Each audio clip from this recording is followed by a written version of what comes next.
Spider నర్. ఈ series prime వీడియోలో Telugu డబ్బింగ్తో streaming అవుతుంది. మొత్తం 8 ఎపిసోడ్స్తో. ఈచ్ ఎపిసోడ్ రన్ టైం వచ్చేసి 40 to 45 మినిట్స్ అలా ఉంటుంది. తెలుగు డబ్బింగ్ అయితే పర్ఫెక్ట్గా సెట్ అయింది. కానీ స్టార్టింగ్లోనే ఒక క్లారిటీ ఇవ్వాలి. ఇది రెగ్యులర్ సూపర్ హీరో సిరీస్ కాదు. 90s 30s vintage Hollywood noir detective స్టైల్లో డిజైన్ చేసిన డార్క్ క్రైమ్ థ్రిల్లర్.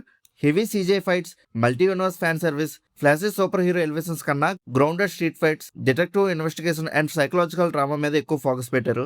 మరి రొటీన్ సూపర్ హీరో రూల్స్ని బ్రేక్ చేస్తూ వచ్చిన ఈ సిరీస్ యాక్చువల్గా ఎలా ఉందని డీటెయిల్గా ఈ వీడియోలో మాట్లాడుకుందాం. ఎండ్ వరకు స్కిప్ చేయకుండా చూడండి. ఇంకా ఈ సిరీస్ అయితే 2 వేరియేషన్స్లో స్ట్రీమింగ్ అవుతుంది. Authentic black and white and true hue full colour. Story line సింపుల్గా చెప్పాలంటే, సిటీలో నార్మల్ లైఫ్లో లీడ్ చేస్తూ తన పాస్ట్ని మర్చిపోవడానికి ట్రై చేస్తున్న వెన్రిల్లీ ఓ ట్రాజిక్ ఇన్సిడెంట్ తర్వాత స్పైడర్ మ్యాన్ ఐడెంటిటీని వదిలేసి ఆర్డినరీ లైఫ్ గడుపుతూ ఉంటాడు. కానీ సిటీలో పెరుగుతున్న corruption and hidden crime network వల్ల మళ్ళీ తన ఓల్డ్ షాడో లైఫ్లోకి లాగబడతాడు. మరి అన్ని వదిలేసిన వాడు మళ్ళీ స్పైడర్ మ్యాన్ కింద ఎలా మారాడు, అలా మారాక ఏం జరిగిందనేదే మెయిన్ స్టోరీ. ఫస్ట్ ఎపిసోడ్ అయితే చాలా డార్క్ అండ్ డైనమిక్ సెటప్తో స్టార్ట్ అవుతుంది.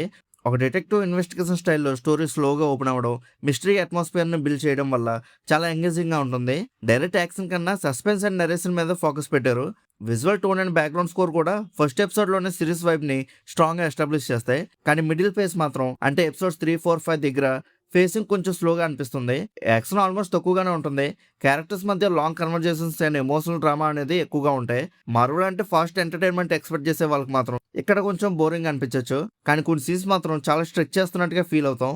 కానీ 6th and 7th ఎపిసోడ్ దగ్గర సిరీస్ గ్రాఫ్ మళ్ళీ స్ట్రాంగ్ పికప్ తీసుకుంటుంది.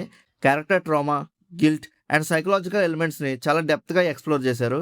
ఎస్పెషల్లీ ఒక hallucinatory horror style episode complete different experience ఇస్తుంది. అక్కడ నుంచి ఎమోషనల్ కనెక్ట్ ఇంకా స్ట్రాంగ్ అవుతుంది. ఇంకా ఫైనల్ 8th ఎపిసోడ్ లో అన్నెసెసరీ మల్టీ యూనివర్స్ లింక్స్, ఆ సీక్వెల్ బైట్స్ లేకుండా సింపుల్ అండ్ ఆర్గానిక్ గా ఎండ్ చేశారు. స్టోరీని ఇన్కంప్లీట్ గా వదిలేకుండా క్లీన్ వ్రాపప్ అవ్వడం బిగ్గెస్ట్ ప్లస్ పాయింట్ అని చెప్పొచ్చు. ఇప్పుడు ఈ సిరీస్ లో ఉన్న బిగ్గెస్ట్ స్పెషల్ ఎలిమెంట్ గురించి మాట్లాడుకోవాలి, అంటే streaming format. True hue full colour లో చూస్తే ఓల్డ్ కామిక్ బుక్ పేజెస్ మోసంలోకి వచ్చినట్టు రెట్రో ఫన్ వైబ్ లో ఉంటుంది. కానీ authentic black and white variant లో చూస్తే కంప్లీట్ క్లాసిక్ హాలీవుడ్ డిటెక్టివ్ సినిమాని చూస్తున్నట్టుగా ఫీల్ అవుతాం. Deep shadows, vintage lighting and monochrome frames వల్ల ప్రతి షాట్ చాలా స్టైలిష్ గా కనిపిస్తుంది. సీజీ ఇంపర్ఫెక్షన్స్ కూడా బ్లాక్ అండ్ వైట్ ప్యాలెట్ లో నేచురల్ గా మెర్జ్ అయ్యాయి. డైరెక్టర్ కూడా ప్రిఫర్ చేసింది కూడా ఇదే. బట్ నేను కలర్లోనే చూసా, బ్లాక్ అండ్ వైట్ అయితే నా వల్ల కాదు. కానీ ఒక ఎపిసోడ్ మాత్రం బ్లాక్ అండ్ వైట్ లోనే చూసా, బాగుంది.